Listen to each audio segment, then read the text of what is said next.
সিলেট স্ট্রাইকার্সের বিপক্ষে শেষ ওভারে শ্বাসরুদ্ধকর জয় তুলে নিল ঢাকা ক্যাপিটালস।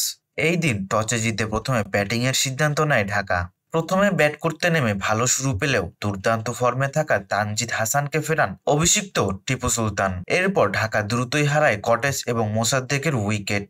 সাব্বির এবং লিটন মিলে পার্টনারশিপ গড়ে তোলার চেষ্টা করেন, তবে তা বেশিক্ষণ স্থায়ী হয়নি। 21 বলে 24 রান করে টিপু সুলতানের বলে বোল্ড হয়ে প্যাভিলিয়নের পথ ধরেন সাব্বির রহমান। এরপর লিটন এবং থিসেরা পেরেরার পঞ্চম উইকেটে 81 রানের পার্টনারশিপ।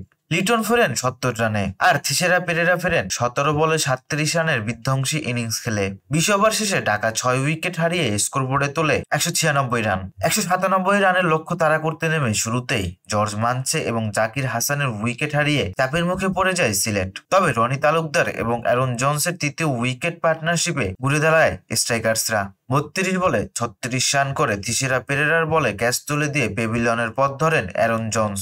এর অল্প সময়ের ব্যবধানে রনি তালুকদারের উইকেট তুলে নেন থিসেরা পেরেরা। তালুকদার ফেরেন 68 রান করে। এরপরে শুরু হয় জাকির আলী এবং আরিফুল হকের শো। এই দুই ব্যাটার মিলে তাণ্ডব চালান ঢাকার বোলারদের উপর। জাকির আলী 28 রানে ফিরলে সিলেটের হয়ে আশা বাঁচিয়ে রাখেন আরিফুল হক এবং সেনওয়ারি। তবে শেষ ওভারে মুস্তাফিজের ভেলকিতে কাটা পড়েন আরিফুল হক। এর পরপরই সেনওয়ারি কাটা পড়েন রান আউটে। রুয়েল মিয়া শেষ বলে 4 মারলেও ম্যাচ জিতাতে আরো প্রয়োজন ছিল 7 রানের। সিলেটকে হারিয়ে এবারের আসরের এই নিয়ে দ্বিতীয় জয়ের মুখ দেখল ঢাকা ক্যাপিটালস।